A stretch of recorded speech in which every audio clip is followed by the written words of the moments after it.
दोस्तों, आप सभी लोगों का हमारे YouTube चैनल देव क्लासेस में स्वागत है। पार्ट 1 में हमने आपको बताया सम संख्याएं, विषम संख्याएं, अभाज्य संख्याएं और सहअभाज्य संख्याएं क्या होती हैं। अब हम आपके बीच में स्टार्ट करने जा रहे हैं। इसी में एक हमारा जो मेन इम्पोर्टेंट पॉइंट आता है वो आता है विभाजिता।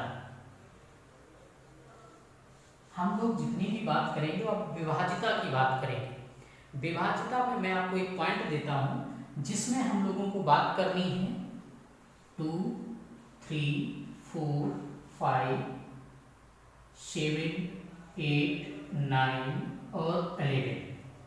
ये जो हमारे बीच में नंबर है, इन नंबर से कैसे हम ये पता लगाएंगे कि दिया हुआ नंबर हमारा इन सभी से विभाजित होगा। 1 बाय 1 हम सभी को देखेंगे। सबसे पहले हम स्टार्ट करते हैं 2 से। नंबर 1 मैंने लिखा 2 से विभाजित, 2 से विभाजित संख्याएं। 2 से कौन सी संख्या हमारी विभाजित होती है? सबसे पहली चीज ध्यान से देखना, पहली चीज हम इसमें देखते हैं 2 से विभाजित होने के लिए वो संख्याएं, पहले मैं देखता हूं वो संख्याएं जिसकी इकाई के स्थान पर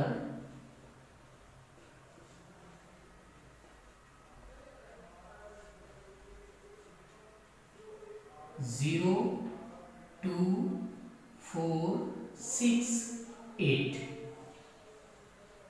मतलब कहने का हुआ ऐसी वो संख्याएं जिसके इकाई के स्थान पर 0, 2, 4, 6, 8, इन 5 नंबरों में से कोई भी एक नंबर अगर इकाई के स्थान पर होता है तो हम ये कहते हैं कि वो संख्या 2 से विभाजित होगी। आगे समझ में? जिस संख्याओं के या जिन संख्याओं के इकाई के स्थान पर 0, 2, 4, 6, 8, इनमें से कोई भी संख्या अगर एक मिल जाती है तो हम ये कहते हैं कि वो संख्या हमारी 2 से विभाजित होगी। एग्जाम्पल की हम लोग बात करते हैं। सबसे पहली चीज हम बात करते हैं, इसी में एग्जाम्पल देते हैं। मैंने लिखा 74, इकाई का स्थान, इकाई पर कौन सी संख्या 4 हमें मिलती है। अगर हमारी 4 इकाई पर होती है तो ये संख्या 2 से विभाजित होगी। आगे समझ में? सेकेंड चीज, एक और एग्जाम्पल लेते हैं। मैंने कहा 280 मीन्स इकाई के स्थान पर 0, मुझे 0 दिया गया है। अगर इकाई के स्थान पर 0 होगा तो वो संख्या भी हमारी 2 से पूर्णतया विभाजित होगी। यहां तक हमने आपसे बात की, ये हमारा पॉइंट आता है 2 से विभाजित होने वाली संख्या है। अब हम बात करते हैं 3 से विभाजित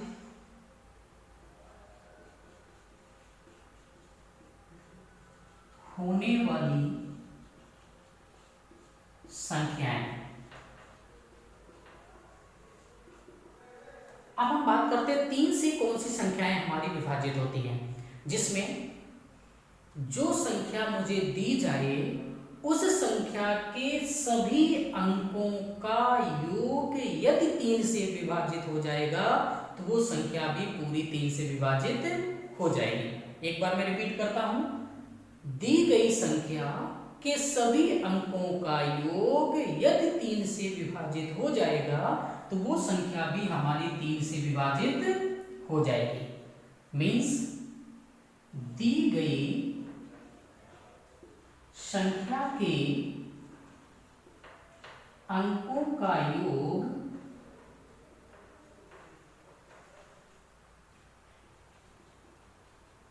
यदि 3 से विभाजित होगा तो वह संख्या भी 3 से विभाजित होगी।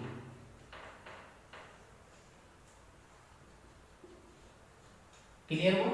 सबसे पहली चीज मैंने आपसे बात की कि अगर आपको कोई भी संख्या दी जाती है उसके अंकों का योग यदि 3 से विभाजित होगा तो वो संख्या भी हमारी 3 से विभाजित होगी। पहली चीज इसमें हम बात करते हैं, मैंने आपको बोला 273 अंकों का योग करते हैं। मैंने बोला अगर इसके अंकों का योग, मैंने अंकों का योग क्या होगा, 2 7 3, हमें योग मिला 7 2 9 9 3 12। क्या ये 12 हमारा 3 से विभाजित होगा? आपने बोला 12 में 3 का विभाजन किया तो आपको ये कंप्लीटली विभाजित है, तो आप बोलोगे 273 भी 3 से विभाजित होगी। क्लियर है ना? अब हम आपसे बात करते हैं, कुछ पॉइंट्स हम भी आपको देते हैं इसी में। मैंने आपसे बोला जिन पॉइंट्स को आप करेंगे 973 284 6291, ये आपके लिए पॉइंट्स हैं। इन पॉइंटों को लेकर के आप चेक करेंगे क्या ये संख्याएं भी हमारी 3 से विभाजित होती हैं या नहीं। दी गई संख्याओं के अंकों का योग यदि 3 से विभाजित होगा तो वह संख्या भी 3 से विभाजित होगी। अब सबसे पहली चीज, 4 से विभाजित होने वाली संख्याएं क्या होंगी? दी गई संख्या, कोई भी संख्या हमें दी जाती है, यदि उसके लास्ट के 2 अंक, दी गई संख्या के 2 अंक मीन्स इकाई और दहाई का अंक अगर वो 4 से विभाजित हो जाएगा तो वो संख्या भी पूरी तरीके से विभाजित हो जाएगी। देखिए दी गई संख्या के इकाई और दहाई से बनी संख्या यदि 4 से विभाजित होगी तो वह पूरी संख्या 4 से भी विभाजित होगी।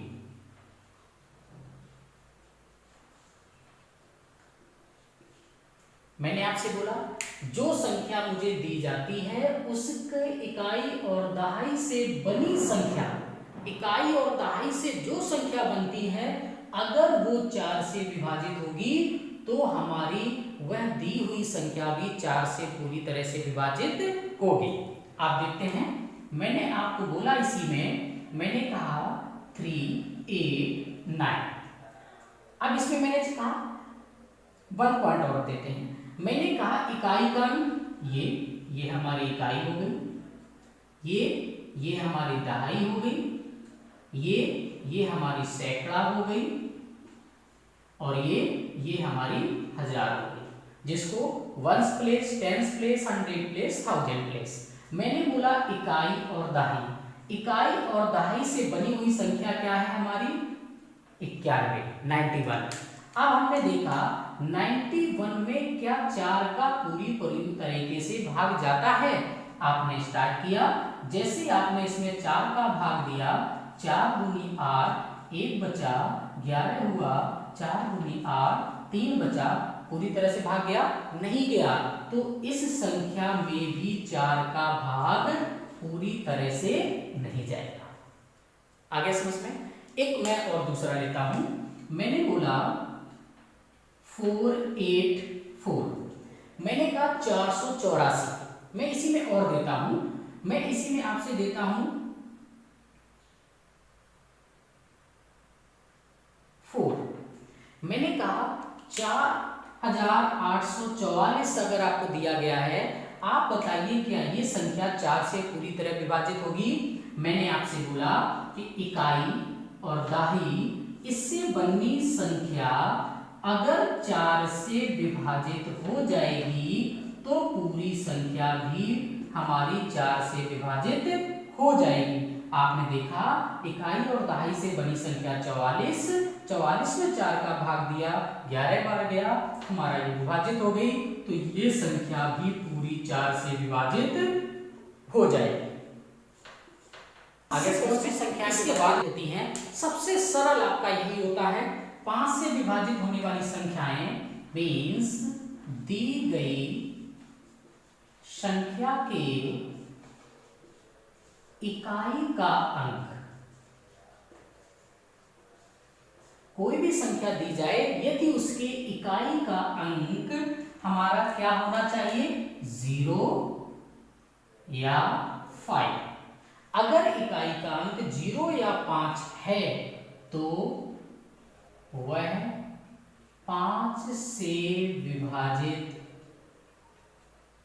होगी। यहां तक क्लियर हुआ? मैंने बोला हमें अगर कोई भी संख्या दी जाती है, यदि उसमें इकाई का अंक 0 या 5 हो तो वह 5 से पूरी तरह से विभाजित होगी। मैंने उदाहरण लिया, मैंने आपसे बोला 25 भाग दीजिए 5 का, पूरी तरीके से विभाजित होती है। मैंने बोला 895, इकाई पर 5 मिला, आप इसमें भाग 5 का देंगे, आपकी ये पूरी तरीके से विभाजित होगी। मैंने आपसे बोला 89320, इकाई पर आपको क्या मिला? 0 मिला, इकाई पर क्या मिला? 5, इकाई पर क्या मिला? आपको 5। अगर 0 मिला तो ये भी 5 से पूरी तरह से विभाजित होगी। आगे समझ में? इसके बाद स्टार्ट करते हैं। स्क्रीनशॉट लेते जाइएगा दोस्तों, स्क्रीनशॉट लेते जाइएगा। इसके बाद हम अगला पॉइंट स्टार्ट करते हैं। हमारा आता है 6 से विभाजित होने वाली संख्याएं। इसमें भी बात कर लेते हैं, यहां पर मैंने नोट नहीं किया है। 6 से विभाजित होने वाली संख्याओं का एक मौखिक रूप आप समझता, मौखिक रूप आप जो समझेंगे 6 से विभाजित होने वाली, मैं देखता हूं कि 6 के गुणनखंड करता। 6 का जो गुणनखंड होता है, या 6 हमारा कब आता है? जब 2 और 3 का गुणा किया जाता है। 2 और 3 का, 2 और 3 का मल्टीप्लाई करेंगे तो 6 आएगा। 2 और 3 का जैसे गुणा करते हैं मुझे 6 मिलेगा। कोई भी संख्या या दी गई संख्या 2 से विभाजित हो, 2 से विभाजित हो, 3 से भी विभाजित हो,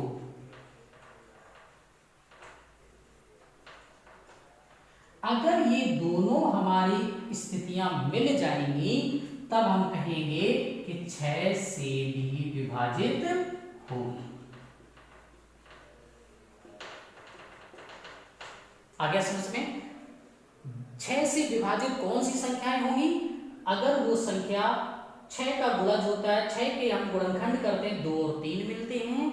अगर दी गई संख्या 2 से विभाजित है, दी गई संख्या 3 से भी विभाजित हो, तब हम कहेंगे कि वो संख्या या वो दी गई संख्या 6 से भी पूरी तरह से विभाजित होगी। अब 8 से विभाजित होने वाली संख्याएं क्या होंगी? देखिए, आपने अभी 4 को पढ़ा, आपने अभी 4 को पढ़ा, जिसमें क्या पढ़ा था? इकाई और दहाई से बनी हुई संख्या यदि 4 से विभाजित हो जाएगी तो पूरी संख्या भी हमारी 4 से विभाजित हो जाएगी। अब हम बात करते हैं 8 से विभाजित होने वाली संख्याएं। सेम तरीका है, मीन्स दी गई संख्या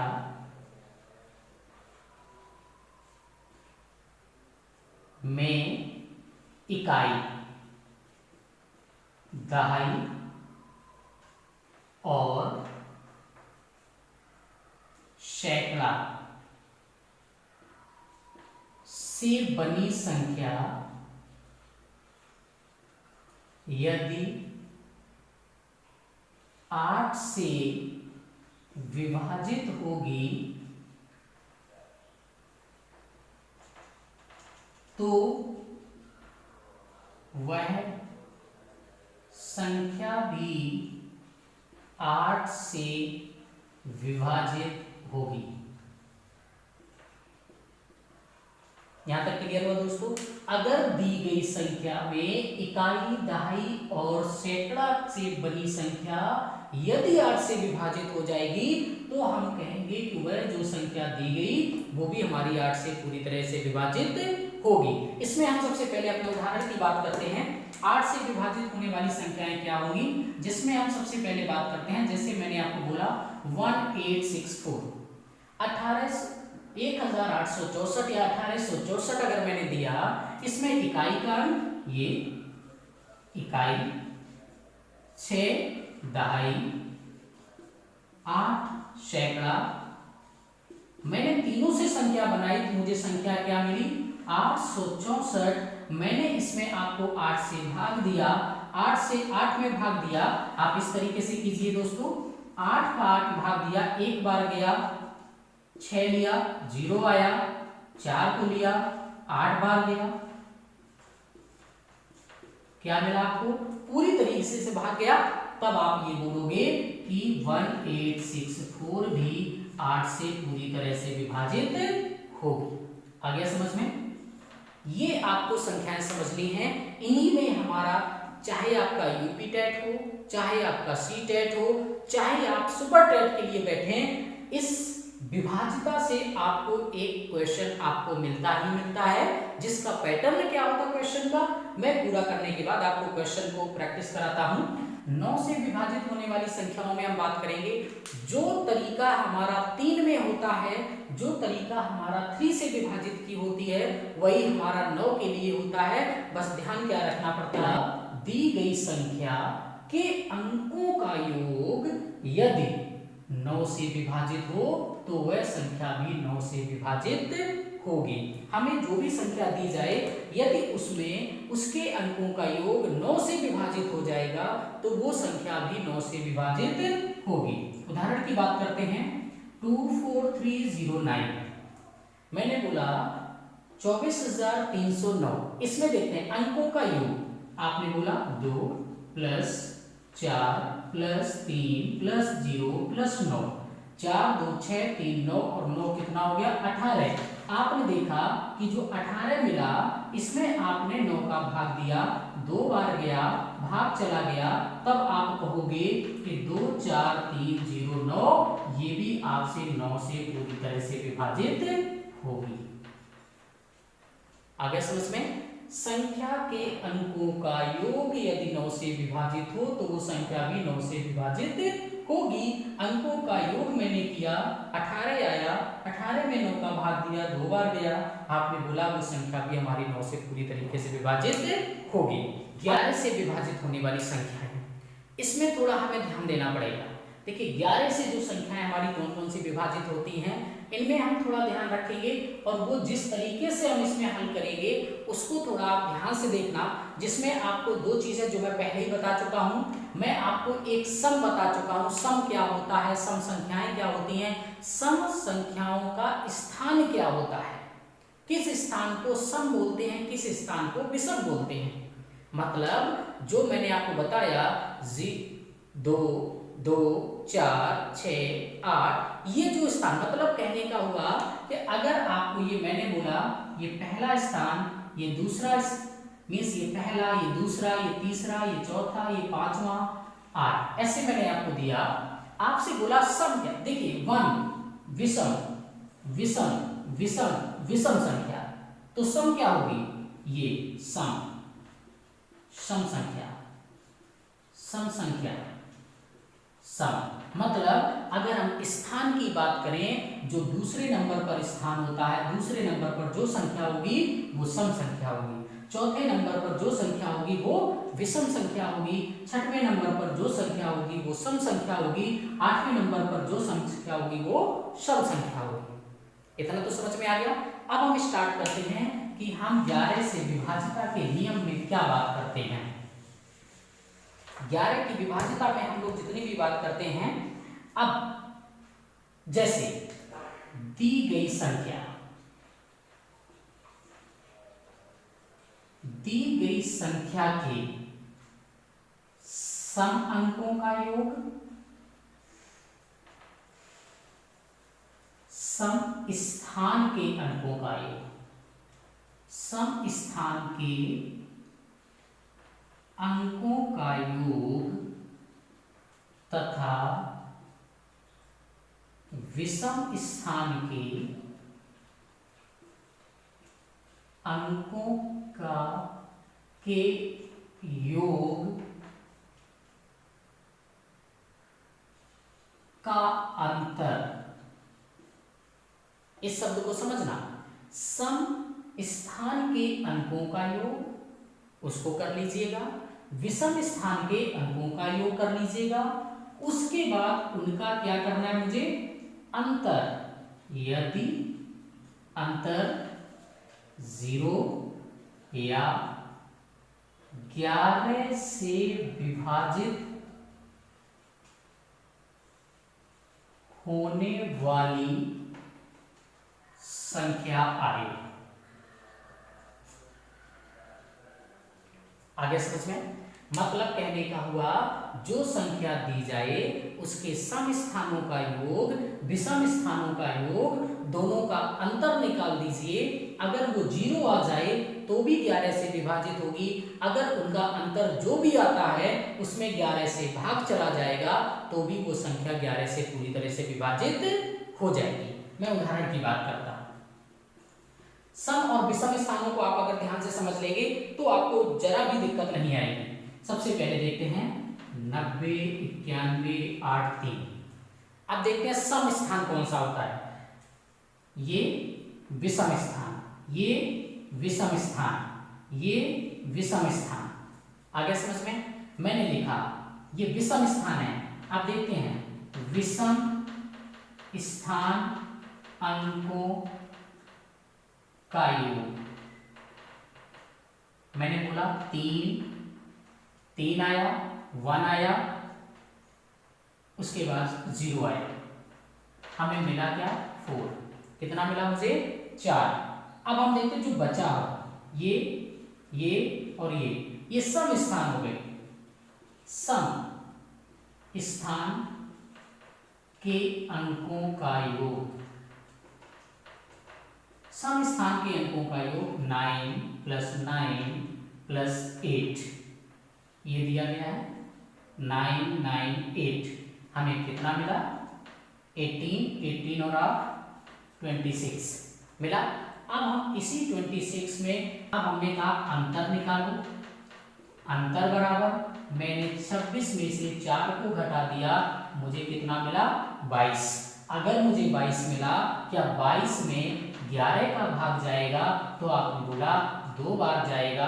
अगर ये पूरी तरह से विभाजित हो गई तो आप बोलोगे 90, 91, 83 ये भी 11 से पूरी तरह से विभाजित होगी। इतना आ गया समझ में? स्क्रीनशॉट लीजिए जल्दी से। दी गई संख्या के सम स्थान और विषम स्थान के अंकों का योग निकालिए, उनको घटा दीजिएगा, उनका अंतर निकाल दीजिए। अगर 0 आ जाए तो भी 11 से विभाजित होगी, अगर 11 आ जाए तो भी वो संख्या 11 से पूरी तरीके से विभाजित होगी। और उसके बाद हमने आपको बताया, तो जल्दी से स्क्रीनशॉट लीजिए। इसके बाद हम अगला स्टार्ट करते हैं 7। हमारा लास्ट है 7 से विभाजित होने वाली संख्याएं। 7 से कौन सी संख्याएं हमारी विभाजित होती हैं उनको हम लोग देखते हैं। अब हम बात करते हैं यहाँ पर 7 से कौन कौन सी संख्याएं हमारी विभाजित होती हैं। सबसे पहली चीज हमने क्या बोला, कोई भी संख्या हमें दी जाए, दी गई संख्या के इकाई के अंक का दुगना। इकाई के अंक का मैंने क्या किया, दुगना कर दिया। बची हुई संख्या से घटाने पर दुगने को, बची हुई संख्या से घटाने पर प्राप्त संख्या यदि 7 से विभाजित हो जाए हो तो वह संख्या भी 7 से विभाजित होगी। ध्यान से देखना दोस्तों, मैंने आपको क्या बताया, कोई भी संख्या दी जाए उसके जो इकाई का अंक हो उसको क्या कर देंगे आप 2 गुना कर देंगे। उसके बाद बची हुई संख्या जितनी बच जाए संख्या मीन्स इकाई के स्थान को हटा दीजिए, दहाई, सैकड़ा, हजार, 10,000 जो बाद में बचे संख्या उसमें से इकाई के अंक का 2 गुना करके घटा दीजिए। अगर वो संख्या जो मिलेगी वो 7 से विभाजित हो जाए तो आप ये कहोगे कि पूरी संख्या भी हमारी 7 से विभाजित हो जाएगी। हम एक संख्या लेते हैं आपके बीच में, मैंने बोला 882। इकाई का स्थान क्या है? आपने बोला 2, ये इकाई है हमारी। बची हुई संख्या क्या है? ये संख्या हमारी बची हुई है। मैंने बोला कि अगर बची हुई संख्या में से, यही बची हुई संख्या है ना, इसमें से इकाई के स्थान का 2 गुना आपसे मैंने बोला तो आपने कहा 2 गुना का मतलब इकाई का 2 था तो उसका 2 गुना कर दिया, मैंने घटा दिया तो 88 में से 4 चला गया, मुझे मिला 84। क्या ये 7 से विभाजित है? हम 7 का जैसे इसमें भाग देंगे हमें मिला 84, हम 7 का भाग देंगे 84 में, 1 बार गया तो 7 आया, 2 बार गया आपको 14 मिला, हमारा पूरी तरीके से भाग चला गया। तो हम बोलेंगे कि 882 भी 7 से पूरी तरह से विभाजित होगी। आ गया समझ में? अगर दी गई संख्या के इकाई के अंक का 2 गुना, इकाई के अंक का 2 गुना बची हुई संख्या में से घटा दिया जाए तो प्राप्त जो अंतर होगा वो 7 से अगर पूर्णतः विभाजित होगा तो वो संख्या भी हमारी 7 से विभाजित होगी। यहां तक तो दोस्तों हम आपसे बात कर रहे थे विभाज्यता के नियम, कैसे हम विभाज्यता को पढ़ते हैं।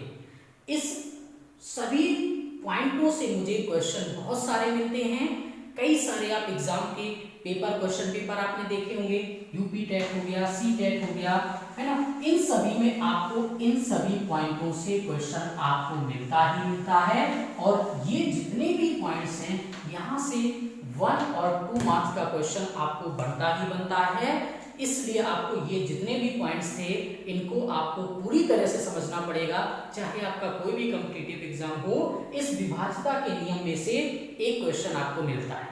क्वेश्चन का पैटर्न क्या होता है मैं उसको भी लेके चलते हैं। सबसे पहले हम पहले भाग का नियम आपको पढ़ा दें। जो भाग की संक्रिया होती है वो भाग की संक्रिया क्या होती है, सबसे मेन इंपॉर्टेंट पॉइंट ये भी है हमारा, जिसको हम बोलते हैं भाग की संक्रिया। भाग की संक्रिया क्या होती है? भाग की संक्रिया का मतलब जानते हैं आप? आपने पढ़ा होगा, आपने क्या पढ़ा है? आपने एक भाज्य पढ़ा है, आपने भाजक भी पढ़ा है, आपने भागफल भी पढ़ा है और आपने शेषफल भी पढ़ा है।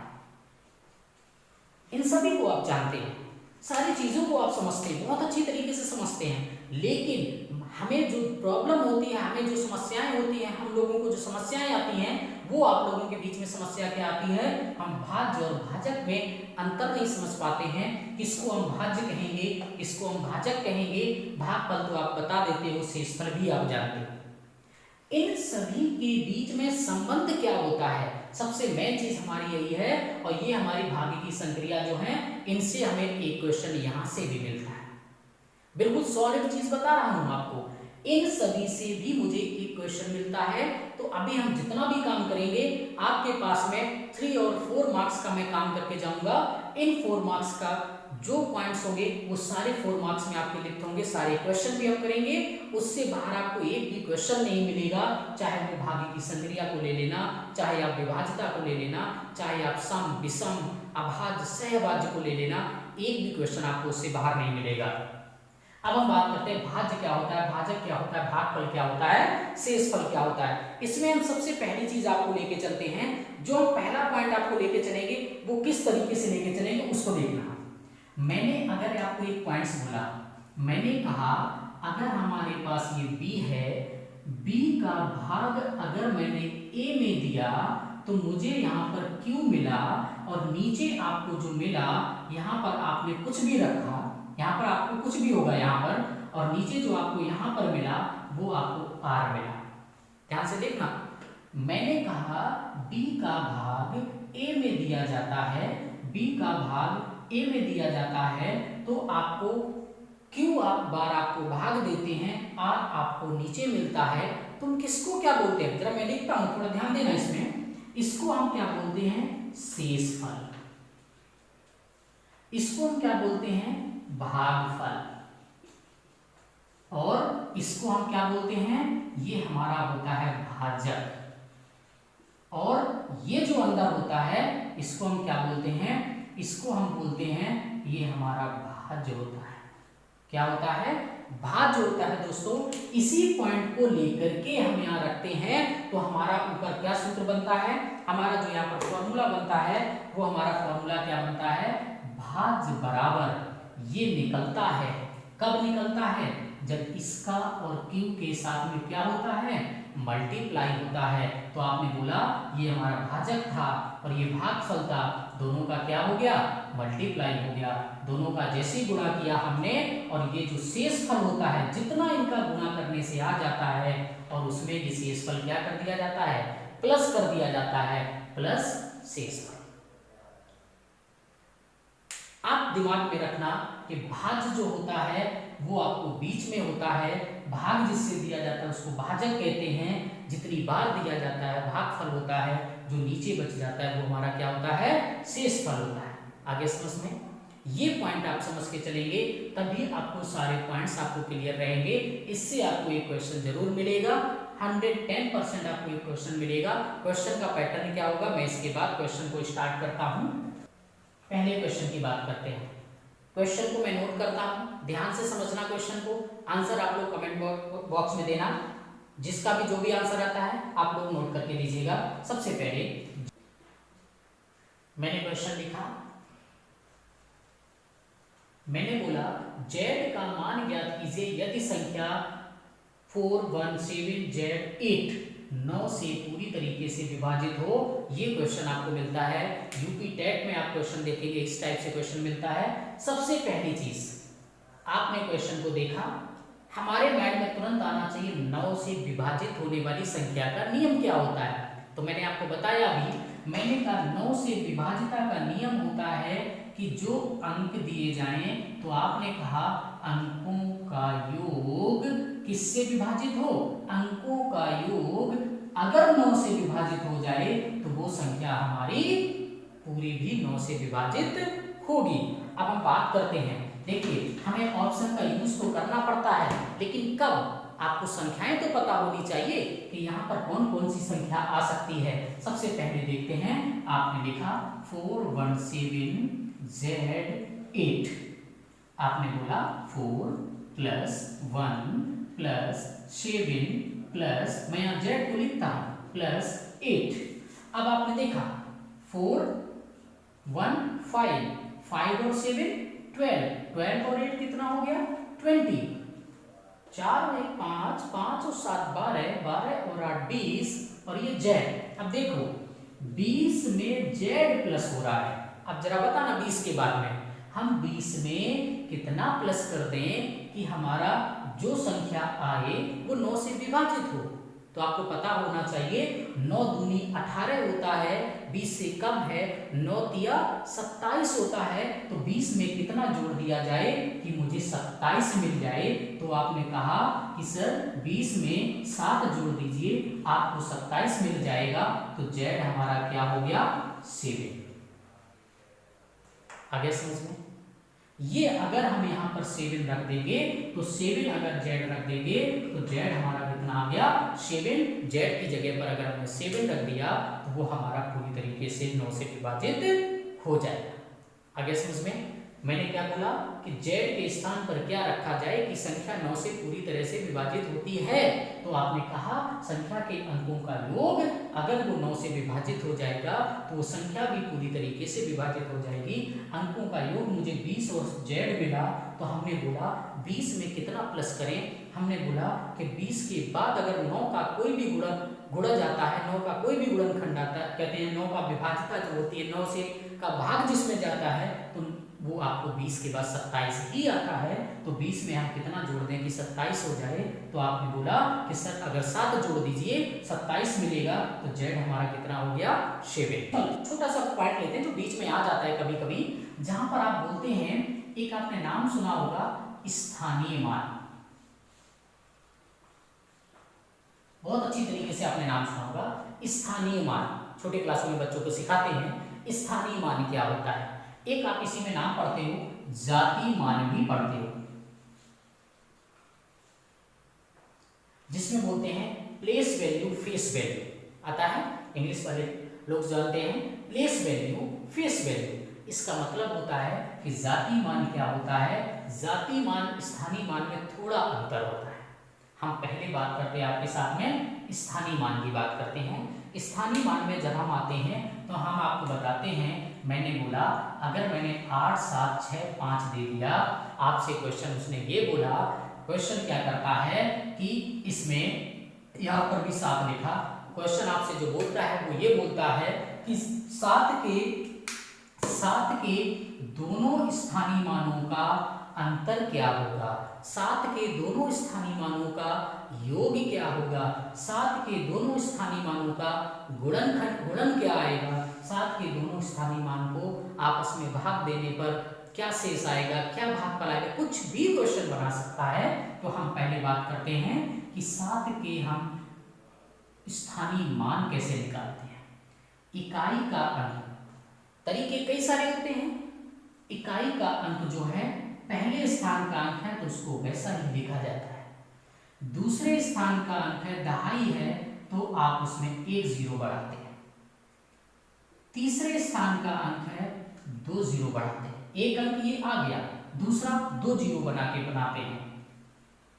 इसके बाद 7 लिखा, कितने अंक हैं 3, ये कितने 4। अब आपने देखा ये क्या है हमारा, ये स्थानीय मान होता है, ये स्थानीय मान हुआ। अब अगर हम बात करें 8 7 6 5 7 इन सभी के जाति मान की बात करें, वास्तविक मान की बात करें, तो 7 का जाति मान 7 होगा, 5 का जाति मान 5 होगा, 6 का 6 होगा, 7 का 7 होगा और 8 का 8 होगा। इसको हम बोलते हैं स्थानीय मान, और ये हमारा क्या होता है जाति मान। आगे समझ में बिल्कुल सिंपल होता है। ये हमारा जाति मान में वही संख्या आती है, और स्थानीय मान की जब हम बात करते हैं तो स्थानीय मान में हमारा थोड़ा अंतर आता है। उस स्थानीय मान में पहली संख्या को वैसे ही लिखते हैं, दूसरी संख्या में आपने चेंज किया 1 0 लगाया, तीसरी संख्या में आपने 2 0 लगाए, चौथी में 3 लगाया, पांचवी में 4 लगाया। तो ये मतलब होता है, कहने का मतलब हुआ ये दहाई का अंक है तो 10 का गुणा किया, सैकड़े का अंक है तो आपने 100 का गुणा किया, 1000 का है तो 1000 का किया, 10,000 का है तो 10,000 का गुणा किया। आगे समझ में, ये हमारे स्थानीय मान होते हैं। स्थानीय मान, अब पहला अगर आपसे क्वेश्चन वो ये करता है कि 7 के स्थानीय मानों का योग, पहला 7 के स्थानीय मानों का योग क्या होगा, तो आपने कहा पहला 7 आया, दूसरा 7000 आया, दोनों का सम कर दिया, आपको कितना मिल गया 7007। आगे समझ में, दूसरा क्वेश्चन 7 के स्थानीय मानों का अंतर बताइए। तो आपने लिखा 7000 माइनस 7, जैसे ही आपने माइनस किया तो यहाँ 10 में से 7 चला गया, 3 आ गया, यहाँ 9 बचा, यहाँ 9 बचा और यहाँ 6 बचा। आगे समझ में, ये क्वेश्चन हमारे बनते हैं स्थानीय मान से। एक और क्वेश्चन बनता है, उसकी भी बात करते हैं आपसे, कोई भी पॉइंट छूटने नहीं देंगे, उसकी भी बात करते हैं। इस स्थानीय और जाति मान के साथ आपका क्वेश्चन बनता है कि आपसे क्वेश्चन में क्या बोलेगा, जातीय मान का योग बताओ। उस जगह क्या होगा, यहां पर आपको 9 दे देगा, यहां पर भी आपको 9 देगा। अब हम इस पॉइंट की बात करें जरा, यहां पर 7 का स्थानीय मान क्या होगा, तो वो भी 7 है। जाति मान क्या होगा इसका, वो भी 7 है। आंसर क्या होगा, 14। आगे समझ में। अगर वो यहाँ पर थोड़ा चेंज कर, ध्यान देना दोस्तों, यहाँ पर 7 इकाई का अंक है तो स्थानीय मान भी 7 होगा, जाति मान भी 7 होगा, दोनों का योग कितना होगा, 14 आएगा। अगर वो थोड़ा चेंज करे, यहाँ पर लिख दे 6 के स्थानीय और जाति मान का योग क्या होगा, तो 6 का स्थानीय मान बताया आपने 600, जाति मान क्या होता है 6, तो 606 आपका आंसर होगा। ये आप बोलोगे स्थानीय और जाति मान का योग। क्लियर हुआ यहाँ पर। जैसे इसके बाद को भाग दिया जाए, गुणा दिया जाए, जोड़ दिया जाए, घटाना दिया जाए, उसमें बोला जाता है कि इकाई का स्थान क्या होगा, इकाई का अंक क्या होगा। ऐसे क्वेश्चनों को आप कैसे करते हो, इसका मतलब है कि इकाई के स्थान का पता लगाना, इकाई के स्थान के अंक का पता लगाना।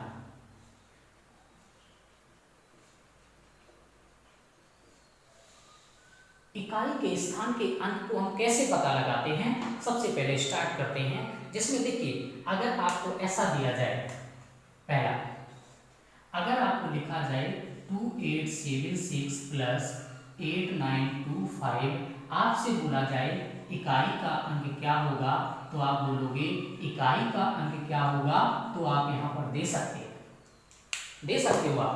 अगर मैंने आपको बोला 826 इंटू 296, मैंने आपसे कहा 5, मैंने आपसे बोला कि यहाँ पर भी आप इकाई का अंक बताओ, तो आप बता सकते हो, आप बता सकते हो।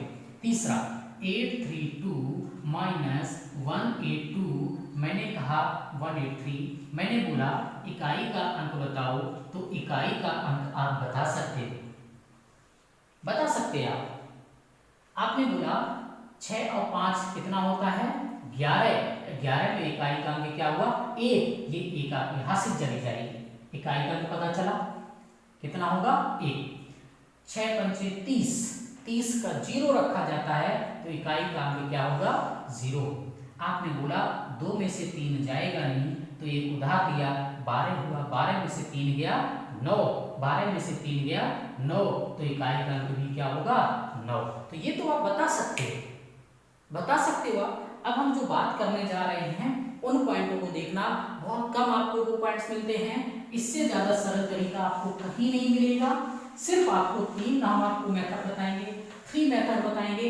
जब कभी घाते लगी, घाती रूप अगर होता है तो उसमें हमें प्रॉब्लम आती है, उस घाती रूप को बताने के लिए हमारे पास बहुत समस्याएं आती हैं। उस केस को मैं आपके सामने प्रस्तुत कर रहा हूं। देखना, सबसे पहले हम एक किस चीज को आपको देते हैं, पहला पॉइंट हमारे नियम को देखना, नियम नंबर 1, इसमें बात करते हैं।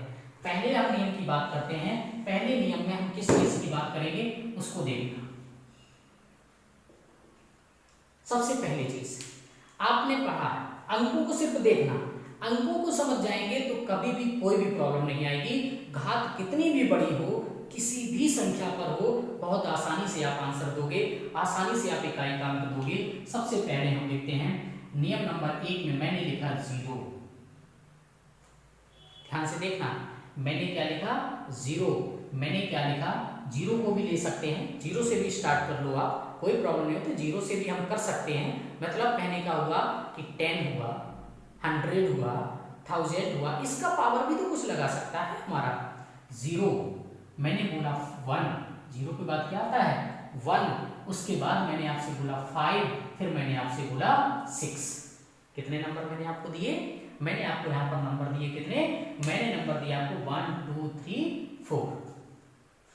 जैसे मैंने आपको 4 नंबर दिए, इन 4 नंबर से आप सबसे मेन चीज आपको पता लगानी है कि अगर ये संख्याएं दी जाए, कहां पर दी जाएंगी, समस्या तो यही है हमारे पास, ये संख्याएं दी कहां पर जाएं, तो मैं आपसे कहता हूं इकाई के स्थान पर। ये जो संख्याएं हैं ये इकाई के स्थान पर हों, किसके, मतलब जब आपको कोई भी होती है, जैसे मैंने बोला b की घात, यहाँ पर आपको बोला कि एक्स वाई जेड, b की घात एक्स वाई जेड है, तो b को हम क्या कहते हैं, आधार बोलते हैं। इसको क्या कहते हैं, ये घात होती है। समझ में आ गया, ये आधार होता है और ये घात होती है। इस पॉइंट को ध्यान में रखना, कोई प्रॉब्लम नहीं आएगी आपके सामने। ये आधार होता है और ये घात होती है। तो हम आपसे क्या बोलेंगे, हम आपसे यहां पर लिखेंगे, हम आपसे कहेंगे यदि आधार के इकाई का अंक, इकाई का अंक अगर इनमें से कोई भी है, 0, 1, 5, 6, कोई भी अगर इनमें से नंबर आता है, तो आप कहोगे उसके इकाई का स्थान, उसके इकाई के स्थान का अंक हमेशा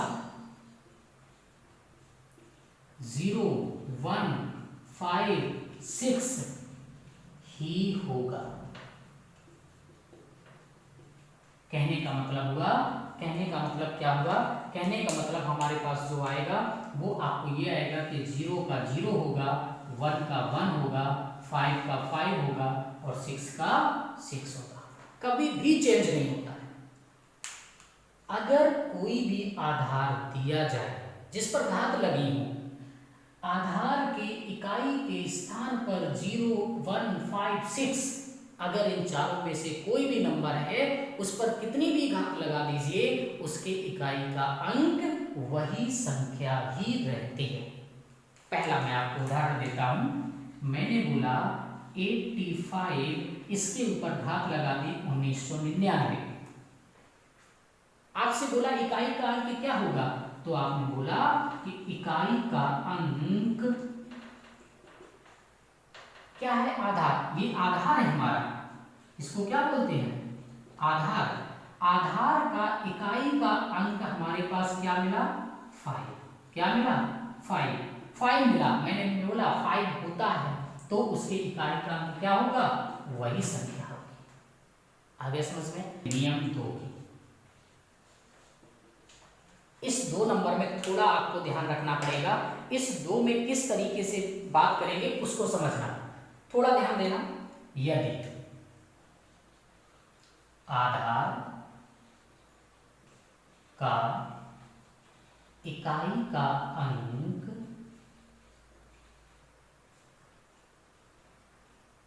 4 और 9, तो अगर आधार का इकाई का अंक 4 या 9 हो, 4 हो या 9 हो, ध्यान से देखना, अगर 4 हो या 9 हो तो उसमें इकाई का अंक क्या होगा। पहली चीज, पहले पॉइंट को समझना, यदि आधार का इकाई का अंक 4 है, कितना है, 4 है। आधार के इकाई का अंक कितना है, 4 है। इसकी 2 कंडीशन है। पहली चीज, घात सम हो। घात कैसी हो, सम हो। मैंने इसीलिए सबसे पहले आपको सम और विषम पढ़ाया था।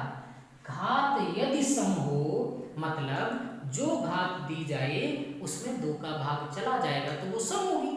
जो घात दी जाए उस घात में घात का इकाई का अंक देख लीजिए, 0, 2, 4, 6, 8 कुछ भी हो तो आप कहोगे वो सम होगी।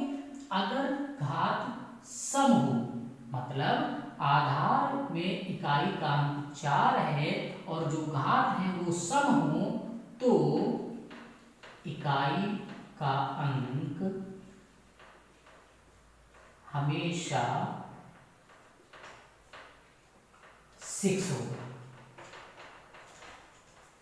क्या होगा, हमेशा 6 होगा। अगर इकाई का अंक 4 हो, किसका, आधार का, और घात कैसी हो, सम हो, तो हमेशा इकाई का अंक क्या आएगा, 6 आएगा। आगे समझ में।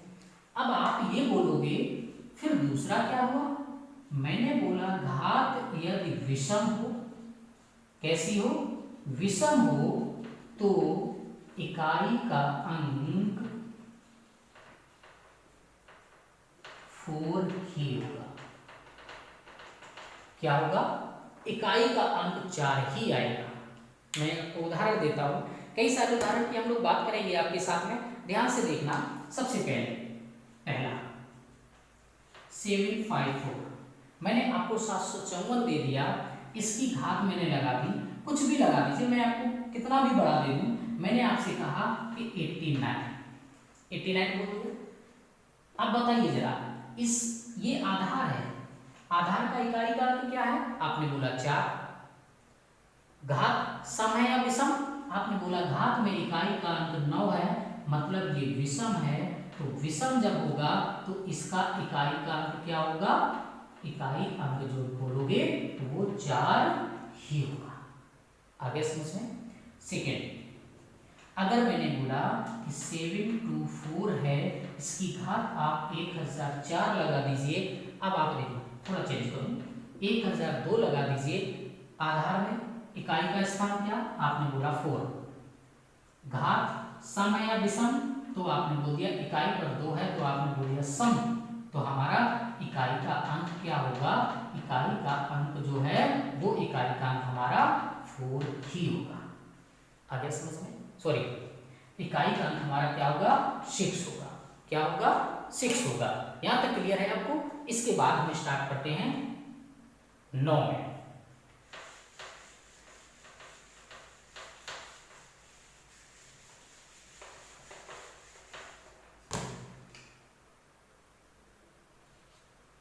यदि आधार के इकाई का अंक 9 होता है, उस केस में हम क्या करेंगे, पहला, इसमें भी 2 तरीके चलेंगे। घात सम है तो इकाई का अंक 1 होगा। कितना होगा, 1 होगा। बी, घात विषम है तो इकाई का अंक क्या होगा, 9 होगा। सेम चीज चलेगा। 4 में भी देखा, अगर सम होता है तो 6 आता था, विषम होता है तो क्या आता है, 4 आता था। यहां पर विषम में 9 ही आएगा। आगे समझ में। अब आप बोलते हैं कोई भी उदाहरण ले लीजिए, कुछ भी उदाहरण की अगर हम बात करें, मैंने बोला 7 to 9, इसकी मैंने 29 दे दिया, 29 की पावर लगा दीजिए 182। अब आपने देखा इकाई पर तो 9, आधार पर 9। घात सम या विषम, तो आपने बोला सम, तो सम में हमारा इकाई का अंक क्या होगा, तो आपने बोला इकाई जो आएगी वो कितनी आएगी, 1 आएगी। आगे समझ में। अब हमने बोला अगर यहाँ पर 39 बना दिया, इसकी घात लगा दी 183 लगा दिया, इकाई पर आपको तो 9 मिला, यहाँ पर तो 9 आपको मिल गया, लेकिन ये देखा कि ये आपको विषम बन गई। अगर विषम घात हो गई तो यहाँ पर इकाई का अंक क्या होगा, इकाई जो हमारी होगी वो 9 ही होगी। क्लियर है ना। ये तो हमारा था नियम नंबर 2। अब लास्ट की बात करते हैं, जिसमें हम 2 पॉइंट आ जाते हैं हमारे, उसको थोड़ा और ध्यान से आप समझिए। नियम 3 की बात करते हैं। यहाँ से एक क्वेश्चन आपको मिलेगा, 100% आपको एक क्वेश्चन मिलेगा। कोई भी सेट पेपर आप उठा लीजिएगा, एक क्वेश्चन आपको जरूर वहां पर मिलता है। सबसे पहली बात करते हैं, हमारे पास अंक कौन कौन सा छूटा, आपने देखा होगा। एक हमारे पास अंक छूटा है 2, एक छूट गया था 3, है ना। एक हमारे पास छूटा था कौन सा, 7, और एक और भी छूटा है, वो कौन सा, 8, और कोई भी नहीं छूटा हुआ है। यही 4 नंबर छूट गए थे हमारे। अब इन सभी के लिए क्या नियम होता है, चाहे आधार की इकाई में 2 हो, 3 हो, 7 हो, 8 हो, तो हम क्या करेंगे, ये हमारे लिए सबसे मेन इंपॉर्टेंट पॉइंट्स हो गया। अगर आधार में इकाई का अंक 2 है, 3 है, 7 है, 8 है, तो हम क्या करेंगे ऐसे क्वेश्चनों में? हमें दो चीजें याद रखनी पड़ेंगी। उन दो चीजों को कैसे करेंगे? सबसे पहली चीज, पहला, जब आधार की इकाई के स्थान पर, अगर ये आधार के इकाई के स्थान पर आते हैं तो मुझे क्या याद रखना पड़ेगा? सबसे पहले घात में 4 का भाग देंगे। पहला काम करेंगे आप, पहला काम क्या करेंगे? जो घात होगी उसमें हम कितने का भाग देंगे? 4 का भाग देंगे। फिर दूसरी चीज, जब हम 4 का भाग देंगे तो आप ये देखोगे कुछ तो शेष फल आएगा। जो शेष मिला उसको इकाई के अंक की घात लगा देते हैं। आगे समझ में? आपका जैसे घात लगाएंगे तो आपको देखना घात या तो 1 लगेगी या 2 लगेगी या 3 लगेगी, इससे ज्यादा नहीं लगेगी, क्योंकि 4 नहीं लग सकती, 4 का भाग तो चला जाएगा ना। इससे अलावा कोई घात नहीं लगेगी। और जैसे ही आपको 1 2 3 घात किसी की भी लगेगी तो आप उसका गुणा कर सकते हैं, इकाई का अंक निकाल सकते हैं। अब एक चीज आपको नोट करने वाली बात होगी। नोट करने वाली बात क्या होती है उसकी बात यहां पर करते हैं। ये पॉइंट आपको जो मैं देने जा रहा हूं ये आपको याद रखना पड़ेगा। कैसे याद रखना पड़ेगा? यदि आप ये कह सकते हैं, ये आपको क्वेश्चन माइंड में आता है कि मैंने कहा प्राप्त शेष, आप कहोगे घात ऐसे भी तो सर हो सकती है यदि शेष 0 मिल जाए। कैसा मिल जाए? यदि शेष 0 मिल जाए उस स्थिति में हम क्या करेंगे? यदि शेष मुझे 0 मिल जाएगा, कैसा शेष मिलेगा? 0 मिल जाए तो इकाई के अंक की घात 4 ही लगा देते हैं। आगे समझ में? अगर मुझे जो शेष फल है वो 0 मिल जाएगा तो जो इकाई का अंक होगा, आधार के इकाई का अंक जो भी होगा, हम उसकी घात कितनी लगा देंगे? 4 ही लगा दोगे और 4 घात लगाने के बाद मल्टीप्लाई करोगे, जो इकाई का स्थान होगा वो हमारा आंसर होगा। यहाँ तक क्लियर हुआ आपको? जल्दी से स्क्रीनशॉट लेना दोस्तों, उसके बाद हम आगे क्वेश्चन की बात कर देंगे। नंबर सिस्टम हमारा यहीं से कंप्लीट होगा, और भी इंपॉर्टेंट पॉइंट्स की बात करेंगे, लेकिन पहले हम इन सभी आधार बेस पर हम क्वेश्चन आपके साथ करेंगे। कुछ क्वेश्चनों की बात करते हैं, स्क्रीनशॉट लीजिए।